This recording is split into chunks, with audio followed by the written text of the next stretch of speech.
Jai. Então, Prabhupada Padeshambrita aqui, Jai.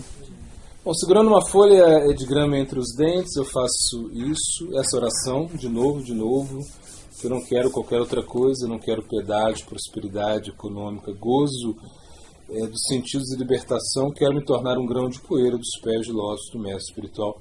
Da mesma forma que se Gurudeva sempre serve a divindade, eu também quero servir o Senhor Supremo, sob orientação da mesma maneira. Krishna é meu.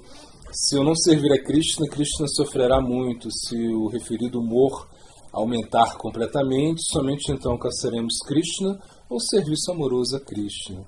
Obtemos essa boa sorte por meio de serviço afetuoso a Sri Gurudeva. Então, Prabhupada Bhaktisiddhanta, continuando aqui, a sua oração. Na realidade, a oração é uma coisa, é Vandana. Nós chamamos de Vandana. É uma das angas do Bhakti, ou seja, uma das ramas do Bhakti, né? Que você tem que aprender a orar, né? Orar é muito importante. Existem duas formas de você orar. Ou você ora através de grandes, né? Através das grandes personalidades, né? Como o Sr. Shiva, o Sr. Brahma, né? Enfim. Ou Vishwanath Thakur, nessas orações assim que a gente faz todos os dias. E você também ora através das suas orações espontâneas, né? Então você precisa também desenvolver um sentimento espontâneo. Você precisa orar. Orar é uma maneira de você desenvolver fé.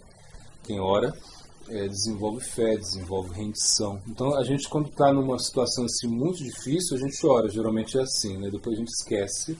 Mas não, na realidade a gente deveria orar todo dia. Orar para quê? Para que a gente possa continuar praticando, né, Bhakti Yoga, para que a gente possa praticar a yoga da devoção, que você possa cantar o Santo Nome, que você possa realmente praticar Hari Bhajana, Hari Seva. Isso é muito importante, né, você realmente desenvolver esse sentimento de necessidade. O Bhakti é isso, a natureza do Bhakti Yoga é que você precisa estar necessitado, você precisa realmente de ajuda, você precisa de uma força que vem de cima. Sem isso você não consegue, ou seja, pela sua própria força você não consegue, né? Então ele está dizendo aqui, né? Ele ora sempre. Então, todos os dias nós temos que orar. Nós não podemos ficar nem um dia sem orar. Por exemplo, você tem que orar para o Santo Nome, né? A gente pega Sri Krishna Namastaka, esse Ashtaka significa 8, né? 8 orações. São 8 orações que o Rupa Goswami faz ao Santo Nome. Então, se você canta o Santo Nome todo dia, se você canta o Mahamantra Hare Krishna todo dia, você deveria também fazer essa oração todos os dias, você orar para o Santo Nome, né? Porque é o mais importante para a gente, né? O Santo Nome é o que mais importante nós temos na nossa vida. E se a gente não ora para o Santo Nome, parece que você vai depender só do seu canto, vai depender só da sua meditação, né? Só da sua força. E o Bhakti não é isso. O Krishna ele quer ver se você realmente está disposto, né? Igual ele tem essa história, né, que conta aí da pardoca, né, ou seja, desse pássaro, né, que mais ou menos assim, um pássaro, ele vai na praia e ele coloca os seus ovos na areia, né, aí o mar vem e leva os seus ovos, então ela fica muito desesperada, então ela começa a orar, e ela começa a pedir os ovos para o mar, né. E o mar, assim, ela fala, se você não me devolve meus ovos, né, eu vou sugar você, eu vou tomar você todo, né, e Varuna, né, ou seja, a deidade regente do mar, é como ri um pouco, né. Varuna é um semideus que rege os corpos d'água, né, o mar, principalmente. Aí ele ri um pouco, assim, como, né, um pássaro vai tomar toda esse oceano, né. Então mas aí o que acontece? Acontece que aí Garuda, né, que é o carregador, o transportador de Vishnu, né, ele aparece ali, ele se comove, né, com a sua irmãzinha, né, e ele aparece ali, quando ele chega lá no oceano, né, aquele gigante, aquele Garuda, né, com todo o poder místico que ele tem, ele diz, se você não devolver, aí a coisa vai ficar preta, né. Então aí acaba que os ovos são devolvidos, enfim, isso é um passatempo que a gente escuta, mas na realidade o que é? é que você precisa ter alguém que indica você, né? No Bhakti é assim, no Bhakti você não pode encarar de frente as coisas, você nunca pode encarar nada de frente no Bhakti. Por quê? Porque você está encarando o Maya, né? Se você encara a Maya de frente, vai ser muito difícil, né? Como, sei lá, como encarar um rinoceronte de frente, não tem como, né? Não pode se chocar com um rinoceronte, por mais que você seja forte, por mais que você faça yoga, musculação, né? Por mais que você tenha uma alimentação saudável, se você encarar de frente com um rinoceronte, vai ter problema. Então você não pode, você tem que realmente orar, não encarar direto, né? Krishna também ele fala, né, Davi Eshagunamai Mamamaya Duratyaya, ele fala, ela ser minha energia material, é muito difícil de você superá-la, né? Você não pode superar a minha energia material simplesmente pelo seu esforço, pela sua força de vontade, né? Então, claro, a gente tem que ter esforço, a gente tem que ter força de vontade, mas a gente precisa também de muita oração, de muita entrega, ou seja, de realmente mostrar que a gente está precisando, né, sair disso tudo, que a gente precisa de ajuda mesmo, né? Então ele está falando, eu quero me tornar um grão, né, um grão aí de poeira dos pés, na poeira dos pés de lótus do meu mestre espiritual. Imagina um grão de poeirinha, você quer se tornar isso, né? É uma posição assim que parece muito baixa no meu pé, que ou seja, é o membro, né, que está sempre tocando no chão, tocando em coisas impuras, a gente entende isso, né? Por isso que, por exemplo, a gente até não entra de sapato aqui, né? Porque o sapato é uma coisa básica, o sapato está pisando em tantas coisas impuras, então o sapato ele fica fora da casa, né? E o pé, ele sempre é a parte assim que sempre entra em contato com a sujeira, com coisas contaminadas. Mas você quer ser que uma poeirinha, um grãozinho nos pés de lótus do mestre espiritual. Então essa é a sua oração, né? E Krishna, ele é meu, ou seja, é uma possessão que você tem também em relação a Krishna, né? Ou seja, se você não serve Krishna, Krishna vai sofrer. Então essa é a conexão, essa é a mentalidade que a gente tem que ter. Ou seja, que realmente a gente começa a uma conexão com Krishna tão grande, né, que você pensa, se eu não sirvo Krishna, Krishna ele sofre, ou seja, ele precisa do meu serviço, né? Porque é uma relação, né, que você vai desenvolver com Krishna, né? Deditamam prapadante tanstatava bhajamyaham, né? Mamavartanu vartante. Ou seja, Krishna está falando, na medida que você se rende a mim, eu me entrego a você também. Ou seja, é uma coisa recíproca, né? Se Krishna vê que você está se rendendo a ele, ele vai cada vez mais se entregar a você.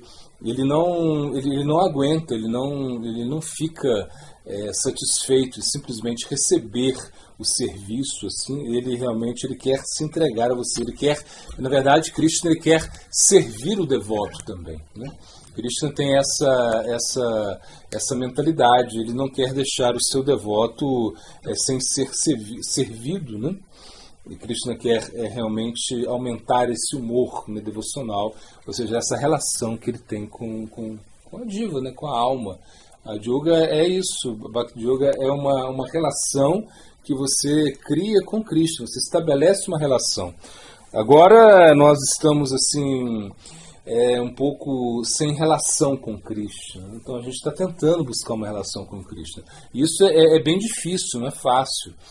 Por quê? Porque a gente está muito envolvido com o mundo material, ou seja, o mundo material ele suga muito a nossa energia, né? Vishaya, né? Os objetos dos sentidos materiais estão realmente puxando, né, a nossa atenção, e a gente tenta, né, se conectar a esses objetos dos sentidos o tempo todo, mas na realidade a gente sofre muito, né? Ou seja, por quê? Porque a gente acaba querendo, né, satisfazer os nossos sentidos, né, e deixando de lado a nossa verdadeira propensão, que é uma propensão de servir a Krishna, propensão de se entregar a Krishna. Então Krishna ele vai ficar muito, muito infeliz se você não serve ele, né? Ele vai ficar muito feliz se você serve o contrário. Então, na realidade, Krishna vai sofrer.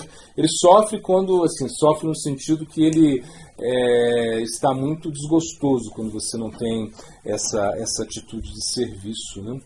Então, na realidade, se nós temos a boa fortuna, né, de servir ao nosso mestre espiritual, né, então nós podemos levar esse serviço a Cristo. Então, Cristo ele fica feliz e, na realidade, é como uma dívida, né, que ele adquire em relação ao seu servidor.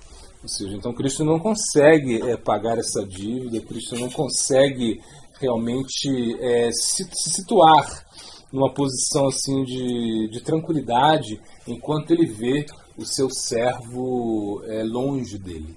Então por isso Cícero Amaral até escreveu um livro, né, Em Busca do Servo Perdido. Ou seja, então nós estamos perdidos, né, nesse plano material. Então a gente está perdido, a gente não consegue realmente uma definição, né? Ou seja, a gente não consegue se definir, né? A gente tá, porque qual é a nossa natureza? Tatashta Shakti, ou seja, nós estamos mais ou menos na borda, no meio, a gente não consegue, a gente se atrai muito por Maya, que é a energia ilusória, né? Então Maya é muito forte, imagina, Maya captura a nossa atenção de uma maneira muito fácil, né? Você vai, sei lá, você vai para boate, você vai para um jogo de futebol, você se distrai com tantas coisas assim mundanas e a gente, quando a gente se distrai, a nossa mente fica capturada. Então a nossa mente ela tá, o que nós estamos pensando, né? Ou seja, quais são os nossos pensamentos, quais são os nossos sentimentos, né? O que o nosso coração está desejando é Maya. Ou seja, a gente está muito em contato com a energia material. A gente acha que a gente pode experimentar felicidade nesse mundo material, só que a gente experimenta felicidade sim, entretanto essa felicidade ela é temporária. Isso é igual, por exemplo, ele torce para o Cruzeiro. Então ele sofre um pouco agora, o Cruzeiro não está bem, mas aí daqui a pouco o Cruzeiro fica melhor, aí ele fica feliz. E assim vai, essa dualidade. Sobe e desce, sobe e desce. Isso é o Sansara. Sansara significa o quê? Um ciclo, né? Ou seja, é um círculo, o Maya Sansara. Uma hora você está lá bem, está bem demais, está tudo tranquilo demais na sua vida, e você tem em posições assim, muito elevadas, como Suargas, né, que são planetas celestiais, e outra hora você está sofrendo lá embaixo, está numa posição difícil, né, igual montanha-russa. Subiu, desceu, subiu, desceu. Então a gente não quer ficar assim o tempo todo, a gente quer realmente sair disso, a gente quer alguma coisa mais positiva, né, que é desenvolver o serviço amoroso a Sri Krishna. E através de Gurudeva a gente pode alcançar esse serviço, né?